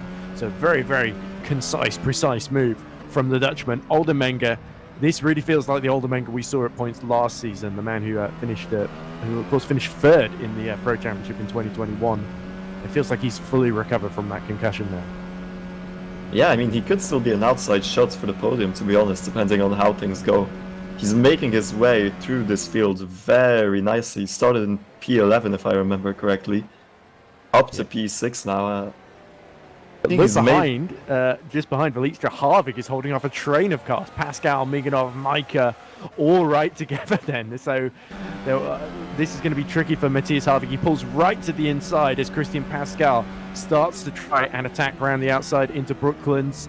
Now into Luffield they go. Miganov starting to size up Pascal himself as Maiko's got the freshest tyres of all of these guys, but can't make use of them, stuck down in 11th position then. So Harvick doing a good defensive job to almost try and protect his teammate here, but that means he is a little bit too far to take advantage of the DRS of Velitztra. Indeed. Yeah, it's just settled all into a train now, as Thomas Smith is unfortunately now also DNF'd. Gone from bad to worse for Super Venturi today after a podium last time out in Singapore. Yeah, of course, he was one of the few to do the one-stop strategy as well at Singapore, which kept him out of trouble, but unfortunately he's found trouble. Let's look at this. Pascal using the DRS at Stowe to go all the way around the outside of Matthias Harvick, and Harvick leaves just enough space for the Go Team driver to go through, and now Micah getting impatient. He's starting to attack Miganov as they approach the club, switches to the inside at the last minute, and then has the back out. So feisty from Matthias Micah, but unfortunately he's stuck at the back of that train. And unfortunately, underneath is now DNF'd as well. Unfortunate season for him so far. What has happened here? This is Tucson he's fighting with, the Maggots and Beckett. Oh, does he just tap the back and lose his front wing there? Oh, so lucky not to collect Matt Tucson as he rejoined as well, but you have to say Danny Van Den Eek just got a bit caught out there, didn't he? And oh, there we go. Making sure he has to retire now, so no excuses. I mean, yeah. Didn't look like a technical failure to me, but what do I know? Looks quite frustrated there. In my opinion, but yeah. There we go. The interesting thing that's happened here, Zux is now only 2/10 behind Fletcher, so he's really been flying on those hard tyres, having pit a bit later than those around him. But at Sevet, though, yet to really make an impression on Maggio. Maggio's done a superb job. Keeping it as Miganov drops it at Cops. And round he goes. So Micah goes through. Well, that's sorted for Micah at least. Not too ideal for Miganov. We've seen that happen a few times in qualifying, but oh yeah, unfortunate. I mean, Valle here had a chance for a 1-2-3 at some point at the early portions of the race. He's made a mistake somewhere as well, because he's completely dropped away from that lead battle. I know he pit a bit later along with Micah, didn't he? Mm-hmm. But it's odd to see him having lost so much ground. He's like 20 seconds behind his teammates, Fletcher and Maggio. Indeed. I wonder if there was another stop he had to do, maybe that we missed, maybe a drive-through potentially, because he's only made one stop for tyres, at least, as we ride on board with Micah now, ahead of Harvick, and now chasing down Pascal for 8th then. So Micah on a charge at the present moment. Yeah, but one thing that seems to have settled down as well is the lead battle between Maggio and Sevet. Is Micah gonna... No, it doesn't seem to have a run here, unfortunately. Seems to have settled down now. It's a stable 7 or 8 tenths. Sevet seems to only wanting to stay in that DRS range just about. That's where the gap seemed to stay at. Not sure, Ed, looking at the past here. Could this be Sevet just saving his battery for a late charge later on in this race and just leaving it be for now? It could also be that after 10 laps on the medium, remember he pit after 12 laps on the medium at the start of the race, that the lap times are converging. They're not any quicker than the hards anymore. So it was a gamble by Go Team. They definitely gained track position over Fletcher, but perhaps there's not quite enough in the tank at the moment to fight Maggio. And now Zux could still be a threat in this podium battle because he's all over the back of Fletcher. If he can make it through, then potentially we might see Sevet into the pits before too long to try and respond to what Zux is doing, because Zux could be on a very different strategy here. As look at this, Fournier still stuck behind Cam Roger then, who is desperately trying to keep up with his teammate Harvick a couple of seconds up the road then. But this is a fantastic fight, and Lucas Murno is right in the thick of things as well after having lost a lot of time after the first pit stop. And unfortunately the day has gone even worse. Yet another DNF. Is this Liam Howard this time? So he spun here earlier. Is he going to see another spin here going into the final corner? No. Yes, the rear end. It swaps ends on him and into the wall he goes. So an ignominious end to Liam Howard's home race. Not the way his return he would have hoped to have. Yeah, the rear just completely snapped there. There's probably no chance of saving that, unfortunately. As, Micah seems to have gone past, battling really hard with Pascal here. But Pascal trying to defend the inside there, forcing Micah to go the long way round through left field. Now towards Kops they go. Oh, Micah no. has got the run. He's going to turn in from the outside. Surely will either back down. Is there space left for the pair of them? Somehow they both stay on track. But it's Micah that has the run into Maggots and Beckett, and it's Pascal that has to concede. But what a fantastic display of clean wheel-to-wheel racing between those two. Micah puts on another fantastic move after he made a brilliant move on Luca Filen in Academy a few minutes ago as well. I was not expecting that, to be honest. I thought I would have ended the same way a very famous incident in F1 ended a few years back. Yeah, that was a plane crash almost, but it's Stowe that's the danger corner in FSR, it seems. Cops seem to be just a walk in the park by comparison. Watch and learn, Lewis Hamilton. Watch and learn. Oh, and look at this. Fournier still. How long has he been stuck behind Cam Roger now as Pascal decides to admit defeat and come in for his second pit stop of the race then. So he's done similar stints on the medium tyres, hasn't he? He's switching to the softs now. Interesting. So Go Team are going to go aggressive here in the next couple of stints. Yeah, it's going to be 2 more stops to go for him, most likely. Yeah, let's see if this works for the turquoise. You can tell Pascal's car by the turquoise wing mirrors and halo then, if not by Pascal himself at the wheel, of course, on those soft tyres. But look at this, Zux, who has been keeping pace with Fletcher the past couple of laps, now looking like he's starting to get a little bit held up, and off track he goes at Cops actually, so that will lose him a little bit of time. So Zux getting cooped up behind the championship leader here as Slovenak attacks Tucson and tangles at Brooklands, and round goes Jurika Slovenak. So that is not what the Czech driver would have wanted. And he's made a meal of things, rejoining as he spun again at Brooklands, and that's dropped him just in front of his teammate Moynier. Let's look at this. Zux trying to go around the outside with the DRS going a little bit off track. Will he have to give up position to Fletcher? No, they're still side by side. They bang wheels into Club, and will Fletcher just hop over the curb there? But it's Zux through into the podium position there, but he really lost a lot of time fighting Fletcher in that moment there. Oh, that was insane. You have to watch that very, very physical from Zoltz. That could have ended very badly, like many incidents this race in Pro so far around. Yeah. What has happened here? Let's watch Zoltz Zux here. He's run a long way back. He's using a lot of battery, isn't he? Fletcher immediately darts to the inside to defend. Zux on the outside. They make contact. And then Zux has to go a little bit off track. He should get away with that one. But then up the inside, then he understeers almost into Fletcher through Club there. Very lucky that Fletcher didn't rejoin right into his side pod there.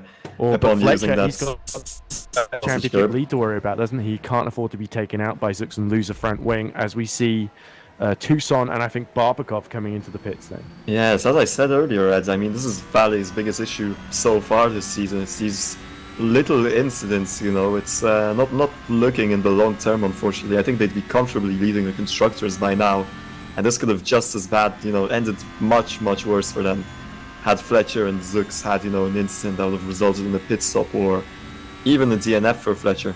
Yeah, but we're over halfway into the race, and Valet still first and fourth with Go Team second and 14th, their 2 best cars, although Pascal, having just pit, could be making his way through the order soon, as we see Micah in the DRS behind Vlietstra now, who's lost touch with Aldermengo. Sevet now makes his second stop of the race then, so he saw Zux go through and immediately decided to respond there. So 12 laps on the mediums, 13 laps on another set of mediums. Is he going to go for a third set of mediums here? Well, we'll see as... No, it's the softs. So Go Team getting aggressive with both their cars. Let's look at this. Fournier under attack from Murno. And Murno, that was a bit of a desperate dive, and he ends up spinning at Club. Unfortunate there, as that's yet another car. Pascal passed him on fresh tires. Definitely not getting that one back. Yeah, lucky for Pascal, right? One car he doesn't have to waste too much time battling with. So that could really help his race then. But Patrick Sevet, where has he emerged? Just behind Micah. So Micah has undercut Patrick Sevet then. That could be interesting here, because Micah fighting away with Valistra on fresher tyres, but now Sevet on even fresher tyres at the rear of this train, immediately going around the outside of Micah at Brooklands. Will Mateus Micah leave enough room? Yes, he kind of has to, doesn't he? And now Sevet's going to try and make a double move. Valistra being caught as they approach Cop's corner. Sevet's got the inside. No point for Valistra fighting this one. Sevet then, making quick ground here on those fresh tyres. Very good one. There's also Micah has some good momentum coming into this as well. looking to take advantage then. Any little incident with the leaders could potentially play to his advantage then. So Micah, his battle is really with the likes of Oldermenger, isn't it? If he can clear Velistra. But Velistra on those hard tyres, they've got pretty similar tyre life. He's sort of got the similar issue to what Sevet had when he was battling Maggio, doesn't he? Yeah. And Sevet set to purple middle sector, unsurprisingly, given the ground he's making up with the DRS as well, 39.444. So it'd be interesting to see if Zux responds in second now, as here's Barbakov on another set of soft tyres himself, going up the inside of Gerloff de Vries, who are by far one of the slowest of the Evo drivers, unfortunately, so he hasn't really got anything in response on those hards. It's a little bit like taking candy from a baby there, but Micah now resumes his battle with Velistra. Sevet now chases down Oldermenger, and he's well within DRS, actually. Sevet now, send there. Look at the space left by Oldermenger there. It's almost like it reminds me of their battles last year, isn't it? For when they were fighting for the runners-up spot in the Pro Championship. But Oldermenger, I think he knows his race is not really with Patrick Sevet, so there was no point holding him up as Pascal launches up the inside of Fournier there, and Fournier offers little resistance himself. Not something he can unfortunately fight Pascal on those much fresher tires. So Sevet's got now 7 seconds to make up to Vac, who's now in 4 seconds behind Fletcher. So Vac probably won't fight too hard, but Fletcher certainly will, because he'll be protecting Maggio. So that could be interesting if Sevet continues to close and get within. He's definitely within the pit window of Maggio. So Maggio pits now, will come out behind, but it's Go Team committing to doing that extra stop, isn't it, compared to Valet? Indeed, as Micah's catching up to Vliestra here as well now. Vliestra is... How many stops has he done? It's only been... Unfortunately, yeah. Onto the hards, yeah. So Micah hit a bit later though. About 5 laps later onto the medium compound. So in theory, he should be in a better position, but he's used up a lot of tyres to get to this point, hasn't he? So after 11 laps, the mediums... This is sort of on the edge of falling off the cliff, and you can tell Velistra is in a similar position with his tyre life. The 17 laps on those hard tyres, they're really only good for about just under 20 laps, aren't they, before they really start to lose peak performance. And Mikanov now has been overcome by Pascal himself, actually. So Pascal just continues to make progress. Yeah, this Tucson here has a nice run on Slovenak. Tucson surely on fresh softs compared to him. This is going to be a bit of a feisty one if I know Matt Tucson any well. I think you do, yeah. But Tucson, who got a few points in Singapore, didn't he? He finished 10th, his best finish of the season. And how dearly he would love to get back into the top 15 once more. But to do that, he needs to go around the outside of Slovenak through Brooklands. Is there going to be enough space left for him? Tucson goes a little bit off track, but then cuts to the inside through Luffield. And, Slovenak just completely stranded, left hanging on the outside as Tucson gets up into 20th position. But now Slovenak will get the run into Copse. Will he make a dive up the inside? This could be very, very tight between the two. And contact made as Tucson almost into the gravel there as Velistra pits from 7th position. He did not want to let that go, did he? I mean, he got it done. Should have had the better traction and better grip in theory, but Vliestra just really wanted to go for that one. I won't be surprised if that's going to end up in the steward's room later.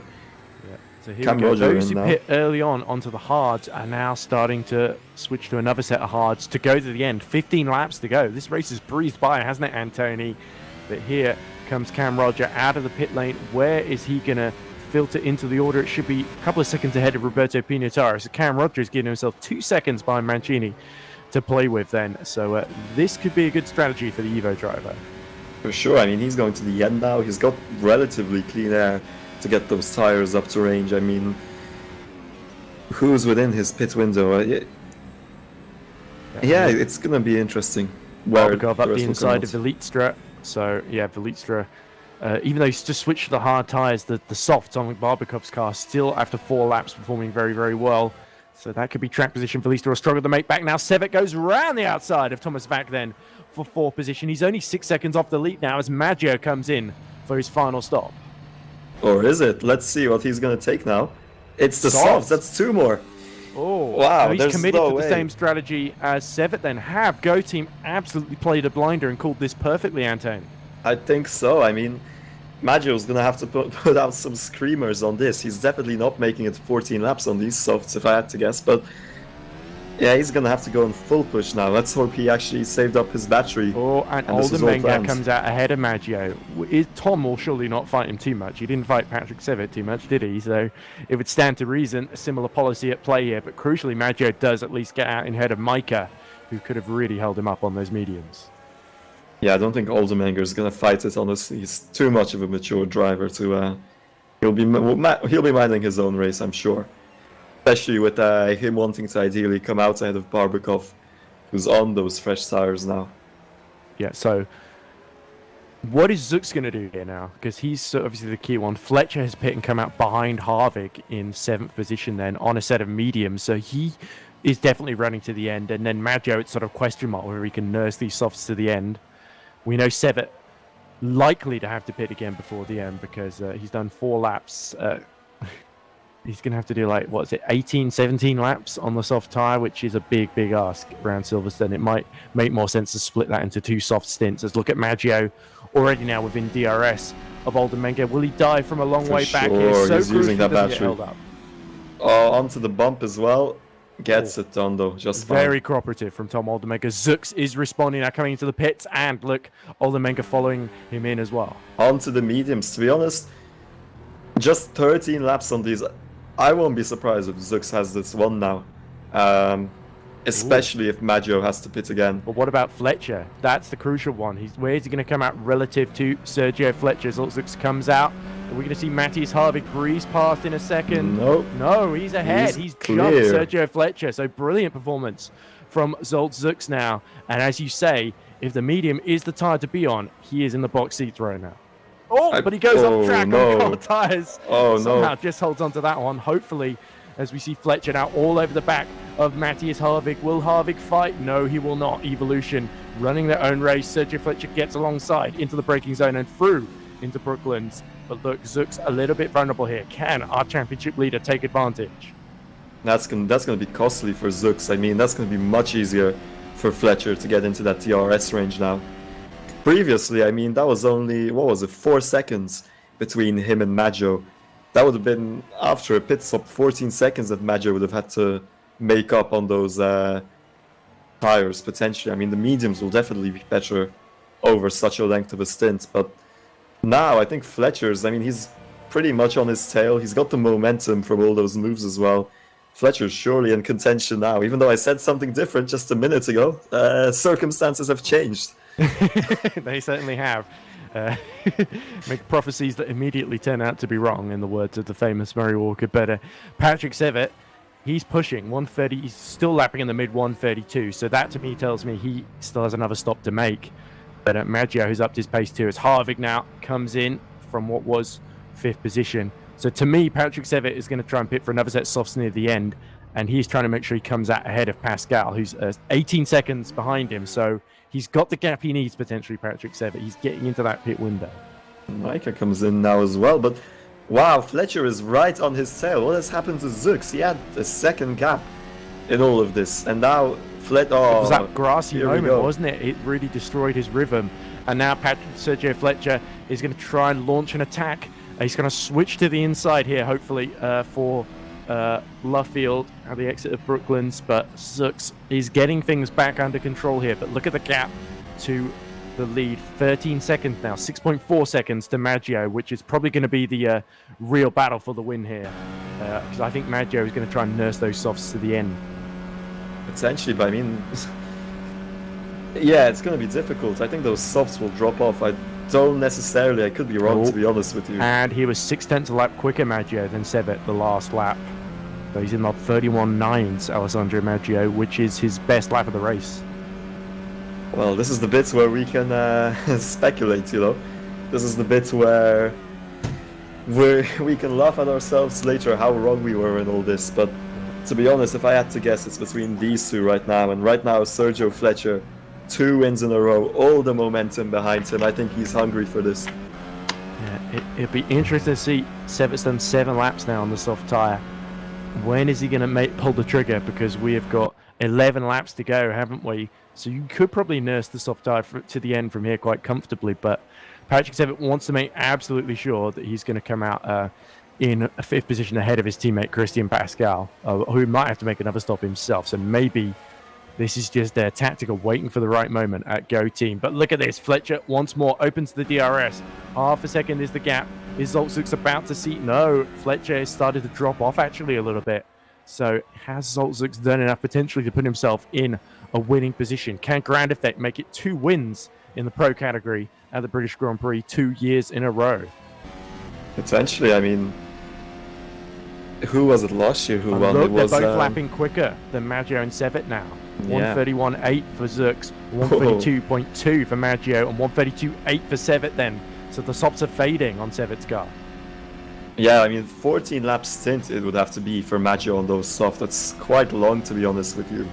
That is quite long. We'll see when they drop off for him. But I guess the biggest thing right now is the huge run Fletcher has right now. Sevet pits. So here we go. Fletcher trying to cut to the inside. Gets very close to the back of Zolczuk on the exit of Stowe. And he's putting him under maximum pressure here, breaking late into club. And Zux just holds his line, acts like nothing's wrong, and tries to disappear up the road. But Fletcher refuses to let that happen now. Sevet and Pascal both pit for Go Team. So Sevet is going to come out behind these guys in 4th position then. Now, the biggest question is what's going to happen to Maggio. Is he going to risk it? I mean, surely if he wants to win this race, he'll have to. Otherwise, he's going to come out right now. Yeah, he was half a second P5. slower than Zux on the previous lap. So I think Maggio pushed on the first couple of laps, and now he is conserving. He's almost certainly going to try and stretch out to the end here. But 6.4 seconds, Zux could easily eat into that gap here. So he's got to rely on Fletcher pushing Zux into a mistake or just keeping him under pressure here, because that is really going to be best case scenario for Valet, that Zux is defending rather than attacking. And look at this. In fact, the gap going up slightly. For sure. Yeah, with Maggio, that's the biggest question though right now. What is he going to do? And you know, look, 7 there's seconds. Patrick Sevet just appearing in the background there. Too He is far, I about think. 8 seconds behind Fletcher. So he can close into that gap very, very quickly. He doesn't have to conserve the soft tyres at all. So this top 4 could go in almost any order, Antoni. I think Sevet's unfortunately out of contention for this. I think that's quite a bit of a gap, but yeah, I mean, I could be wrong. How much is it? 7 seconds, you said? Yeah, 7. The free stop strategy. He is the only one to go for it. Actually, it's 5 seconds now. And look at this. Fletcher really just trying to appear in the mirror of Zolczuk out of the final corner. Then onto the Hamilton straight they go into the first corner, and the village and the complex here awaits them as we see Vac Barbakov is pit just who was ahead of Vac, so that's the final stop for the 3rd Go Team driver. And look at Zux, he's so slow on exit here. I almost think Zux is holding Fletcher up here, and it's almost that is in itself is helping Maggio. But look at the run that Sergio Fletcher has got through Brooklands. Here we go. He's got to make this move now. Around the outside and off track he goes. There wasn't enough steering angle to make that corner.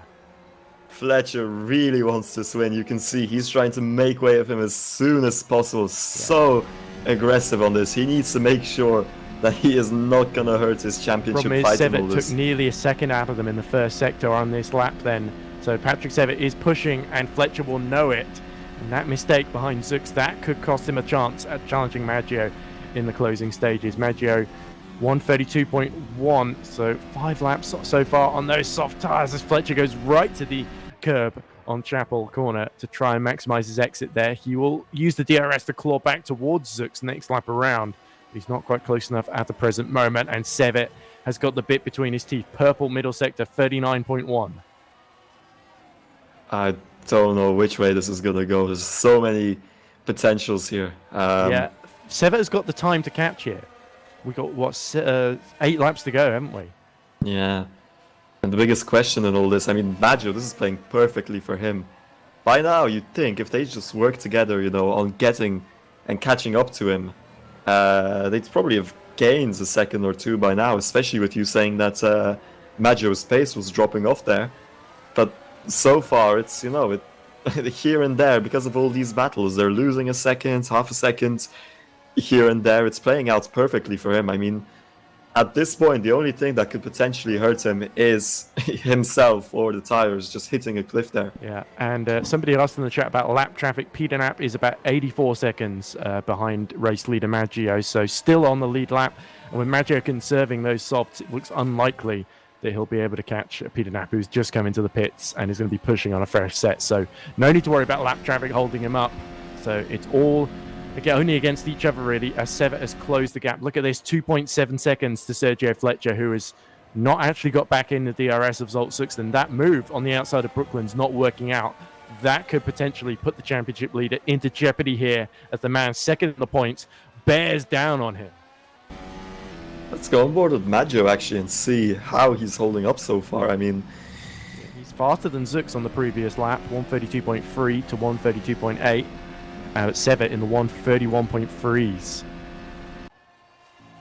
They're slowly gaining back the pay or the time, it seems, Zux and Fletcher, but 7 laps to go. It doesn't sound like a lot. It's still ages on these tires. Again, 14 laps on the softs. He's around midway through the stint if he's going to the end. Will be difficult, but by now you'd think, you know, if he was going to pit, he'd have probably done. Well, probably wouldn't He's have. committed. He's got to stay out at this point. Surely by now. And look, Zux was 2 tenths quicker the previous lap, as you say. So it is starting to turn here. So once the softs die, Maggio will have to be so careful on throttle here not to just lose extra time. But Patrick Sevet, no such worries for him. He is just zooming towards the back of Sergio Fletcher, and this is so crucial. 8 points separating them in the championship. The difference between finishing third and finishing fourth is 4 points then, so he could halve that gap if he can get through here and potentially challenge Zux as well. Indeed, as Pascal also has a nice run here on Matthias Harvig, and Cameron Roger actually having quite a good race, going up to P8 from, where was it, P21? Yeah, but Roger has undercut. He's done 8 laps on the hard tyre. Harvig has done 5 laps on the medium. Pascal's done 3 laps on the soft then. So it's all very, very even. And potentially, is Harvig going to try to hold up Pascal to protect Roger, or is Roger going to let Harvig through on his fresher, faster compounded tyres?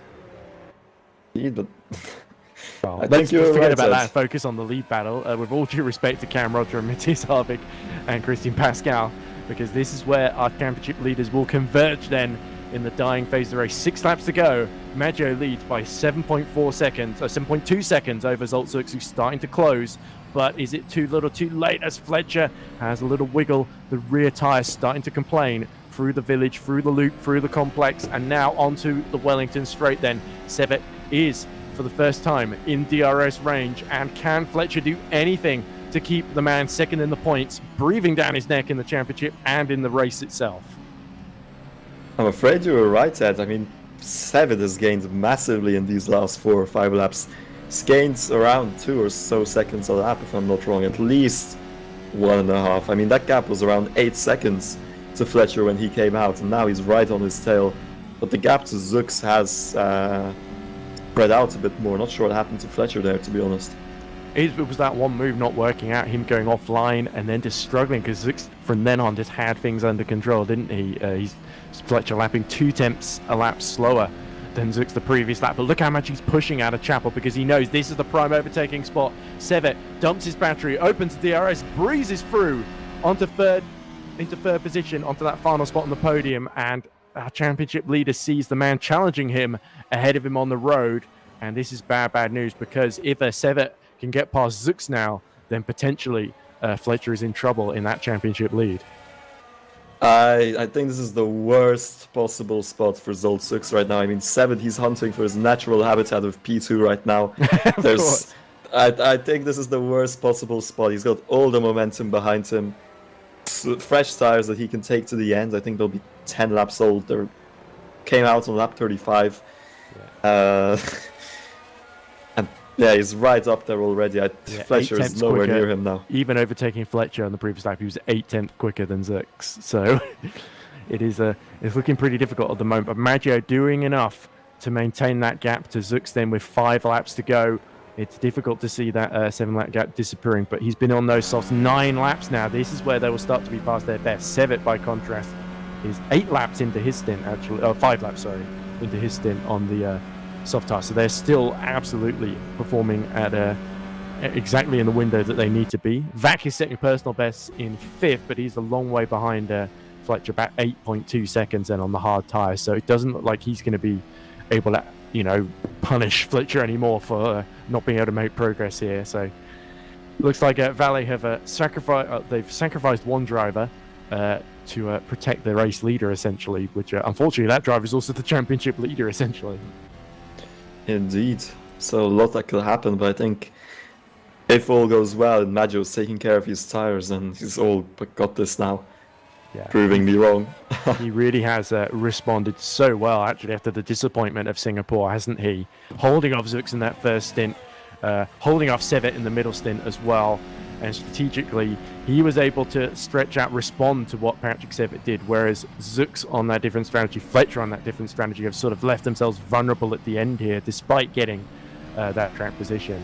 So Go team going aggressive here, it's paid off for the man second in the points, who wants to retake, like you say, his natural order. Singapore was the aberration as far as he's concerned, where he DNF'd, but now he wants to restore order, get back into second. If he could just win this championship by racking up a load of second places, I think, as much as he would love to take another win, I think Sevet would probably take the championship quite happily at the end of the season with that strategy. But at the moment, he cannot afford to be cautious. Zux is right there in front of him, and he needs to pressure him to find a way through with just 3.5 laps really remaining. So the time is running out here. Zux will throw everything he's got here to try and hold on to a second place for a second race in a row. Indeed, as well. Bit of a snap there for Zux on the exit. Ooh. In the DRS range now, finally getting it after not getting it on the straight earlier. He's right on his tail. I don't think there's anything Zolt Zux can do about this now. 4 laps to go, or almost 3 now. I mean, it's plenty of time for Sevet to get this done. Breathing right down his neck. And we see a lapped car as well, a Peter Knapp, who Maggio has got past now. So potentially Peter Knapp could get involved with this Zux Sevet battle for second position as well. Look at Fletcher just starting to lose touch now. He knows he might have to settle in for 4th here. That's probably the best he can do at this phase, unless these two crash into each other, which you don't really hope would happen with such a high standard of drivers, of course. Sevet, runner-up last season. Zux, a former world championship driver, of course, was 4th on the grid here last year. He's had some excellent races in the past, but and of course the winner in Bahrain earlier this season. So Zux will be absolutely keen to hold on here, because he wants to do damage to Fletcher in the championship as well. Him and Sevet are already fighting over second place in the race and in the championship itself. Indeed, and I think Sevet is saving this for the back straight, where he seems to be getting most of these moves on anyway. Yeah. Getting a good run, gonna use his superior grip there in the Look how risky from Zux, by the way, as he was all over the curb, almost a little bit of grass thrown up there as the ground effect driver tried to maximize his exit through Copse, and he's going to try and do the same here, going as wide as he can through Chapel there. But unfortunately, DRS will open on Sevet then. Will use any electrical energy to challenge. This is a good exit from Zolt Zux here, and he needs to risk it if he wants to hold on to this second place. And Sevet not quite close enough to mount a challenge then. Maggio, meanwhile, still doing an absolutely superb job. 6.7 seconds, so Zux has had to up his pace, hasn't he, to try and keep Sevet behind. But it's not quite going to be enough to challenge for the win for the ground effect, sadly. Yeah, I think even by now, if the tires drop off, if they hit a cliff, I think Maggio is fine to the end of this, especially with this battle going on now. I guess, Maggio, all you have to do now, keep it safe, you know? Yeah. Zux even getting defensive on his exit through the loop there as well as they go back to the Wellington straight. This could be the opportunity then, and Zux knows it. He moves to the inside then. Patrick Sevet will open his DRS any second. No, actually, curiously enough. Oh, it's not a DRS straight, of course. It's only the one. I forgot about that. It always feels like they have DRS there, doesn't it? But yeah, Sevet not quite able to use the slipstream to his advantage. And the longer he stays stuck behind, the more he's wearing those softs out, and the more comfortable Zux will get here. Have a look here, just to give you an idea of the difference in all this. I mean, Zux already looks much more on the edge, much more focused, you know, taking it with much more risk, honestly. You could see it on the exit here last lap, but now, yeah, Savit's got a good run here. I think this could be it. Yeah, here we go. So 11 lap old mediums versus 8 lap old soft. Here we go. Sevet to the outside as they go towards Stowe corner, right onto the curb. It's maximum risk. They touch, and around goes Zux. And going off track goes Sevet. This is what we were fearing might happen then. Zux rejoins ahead of Sergio Fletcher mercifully there. But that could be a controversial moment post-race. But at Sevet then, by hook or by crook, through into second position. Let's hope that didn't ruin Zux tires that much, because I think Fletcher, seeing that, is going to be giving it his all in these final 2 laps. But that collision all but guarantees that Maggio is going to have enough in hand here, even though Sevet was only 3 tenths quicker the previous lap with that collision, of course. But yeah, Maggio will be caught, but he won't be passed because he's not going to be caught quickly enough with just 1.5 laps to go. Here is a replay of the move then. Sevet to the outside. Was he far enough alongside? Oh, it was a bit 50-50 there. Difficult for me to say. Luckily, I'm not in the steward's room anymore, so not for me to decide. But I do feel for Victor Ivanov and Cameron Roger after this race. Well, Cam has got problems of his own. Down in 10th, 2.6 seconds behind Valitstra then. So Pascal has got through and is challenging... Is Pascal still challenging Harvick? I think he is about a second behind then. So Cam Roger is just struggling to hold on to the points with Miganov closing down upon him on the soft tyres. But and off track goes Fletcher at Chapel going for the escape rope. That's he's giving him a good run now as well. Yeah, he's kept the DRS because of that. That's going to keep him close behind, but luckily he doesn't use that to pass, fortunately. So Sergio Fletcher should avoid punishment, but now he's only got one more lap to try and take advantage, to try and find a way past Zolt Zux. The gap in the lead is 6.5 seconds between Maggio and Sevet then. So Maggio, he just has to stroke it home to take his 2nd win of the season then. Another 4th win in a row for Valley Esports is on the cards here. But Maggio, we've seen him have bad luck before. He needs to dispel that. He's done a superb job so far, but Sevet will be giving it absolutely everything to get as close as possible. But not quite as close as Sergio Fletcher is to the back of Zux, who gets defensive then as they exit the loop now. This is probably going to be the penultimate chance for Sergio Fletcher to get back on the podium. I think he's going to have to save it all now, but he does have quite a good run. I mean, Zux already covering off the inside. He's not taking any chances here. Already lost quite a bit of momentum from that incident with Sevet. He needs to be razor focused here right now. Almost having a look around the outside there as they exit Brooklands and through Luffield they go. But yes, Sergio Fletcher will have to pick his moment. Has got to wait for the DRS, surely, as he tries to position himself to the outside. And Zux almost preemptively defensive into cops there. Indeed, but this is going to be the bit that decides it now. The final exit they get here, the amount of battery that both of these guys will have. Can Fletcher get it done, or is it too late now for him? A little bit slow. Here we go. Zux is going to be vulnerable as Maggio coming through the final sector to win the British Grand Prix any moment now. Here comes his teammate Fletcher to the outside. This is going to be risky. Into Stowe. He tries to cut underneath. And almost hits the back of him, but Maggio about to cross the line. And victory of the British Grand Prix goes to the Magic Man, goes to Alessandro Maggio in a superb performance.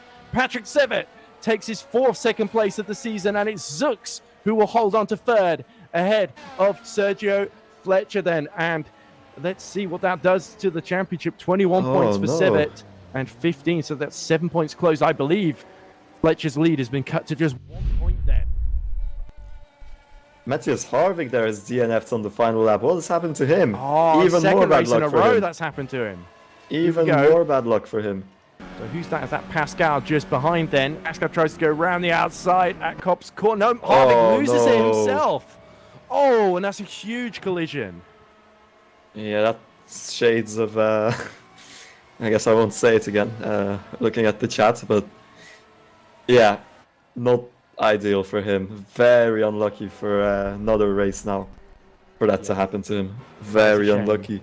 A big shame for Matthias Harvick, because that was a good performance up to that point. But that collision does mean his teammate Tom Oldenmenger does stay in 6th, and Cameron Roger moves up to 9th as well. So still a double point scoring in the top 10 for Evolution Motorsport. But all the plaudits have to go to this man, Maggio, victorious for the 2nd time this season, and really superb, not just a good performance in qualifying, not just some quick laps, but some good tire management himself, making that win possible. And confirmation now we see of the final results. Maggio, that was exactly what he needed after a pair of really tough races in Hockenheim and Singapore. Victory at Silverstone goes the way of the Magic Man, Maggio. Then is Patrick Sevitt, ever consistent in second position to put his championship challenge back on track. Zux holds on to his second podium in a row. Of course, his third podium of the season after winning the opener. Fletcher, the championship leader, drops to fourth by the end, almost caught Zux, but a little collision right on the final lap denied them. Thomas Vack on his return takes the top 5, and also returning Tom Oldermenger, a very, very clever strategic race to get the Dutchman up to 6th position ahead of Christian Pascal. That collision with Harvig right at the end will be a little bit controversial, but Pascal, I think, probably just sort of trying to avoid it on the outside, if I'm completely honest. Stan Vlietstra, he gets 8th for Iris, so the Iris that stayed out of trouble finishes in the top 8. Cam Roger gets his best result of the season so far in 9th. Then Stoyan Barbakov rounds out the top 10 after an aggressive strategy to get from the back of the grid. Miganov will finish the race in 11th. Harvig, despite not finishing the final lap, will, I believe, be classified in P12, but not necessarily officially. I think he's actually P22 on the timing screen. So I think Murno will actually finish 12th and the 4th of our valets. Jeffrey Fournier will finish 13th in the points on his substitute performance for Optimal Esports. So good performance from Fournier. A little bit of inexperience at FSR level, pro level, maybe preventing a better finish, but still impressive. Ahead of Micah, who unfortunately hit trouble late on, could not break into the top 10. Loic Moynier from near the very back of the grid has a good recovery drive to take the final point in 15th, but Roberto Binataro just misses out. Then we have Gerlof de Vries in 17th, Slovenak in 18th, and Scott Flack in 19th, just ahead of Istvan Single in 20th. Behind Single, our final 2 finishers, Matt Toussaint, and then a lap down, Peter Knapp, the only man to not finish on the lead lap, but not finishing entirely are Mirko Mancini, Liam Howard, Danny van den Niet, Thomas Smit, Gianni Llanos, and Kevin Morville. So 3 Super Venturis retiring, only Scott Flack getting it to the flag. Well, that concludes then a very, very exciting British Grand Prix. The Pro Championship will be back, of course, in San Marino on the 12th of May. But before we look forward to World Championship, Antoni, let's reflect then. Your thoughts on a fantastic battle between the top 4, and it's Maggio that finishes on top. Well, he definitely proved me wrong. It was a bit hard on him. Didn't think that strategy would work out, and didn't think he would work out, to be honest. But he's definitely proven me wrong. Another great performance from him. Let's hope he can actually keep that consistency going on later into the season. Maybe make a late championship charge if he can actually stop, what has been some of his previous results. But a great drive from him, honestly, to make all of that work. And other than that, I don't know what to say, really. It's been quite a typical pro round. The people who have been unlucky are yet again unlucky. We've had some great battles here. It's curious. I'm curious to see what's going to happen in San Marino now. Yes, indeed. But before we do that, we, of course, in about half an hour, 20 minutes time, we have got the FSR World Championship with Yannick Bock, of course, leading it for Evolution Motorsport. But don't forget about the likes of Owen McGorgy, Jerne Simoncic, Manuel Biancalila, and don't forget about Jake Dennehan returning, of course, with Jan Grankvist. And, of course, what can Ferrari do with Dennis Jordan and their new driver, Isaac Gillison? So we wait for that with bated breath. But as far as your Pro Championship at Silverstone is concerned, it's Maggio that holds on to his second victory of the season. Valet take the lead in the Teams Championship. But in the drivers, Patrick Sevitt is close to just 1 point behind Sergio Fletcher. Results not far behind either. A fabulous race here at the British Grand Prix. That's all from me. Thank you very much for watching. Thanks to you, Antoni, for helping in the broadcast and alongside me in the commentary box. We'll see you at San Marino in a couple of weeks' time. But enjoy the World Championship. Hello, I'm Jack Nichols and welcome to Highlights Motorsport. Who's going to break Naismith's world title?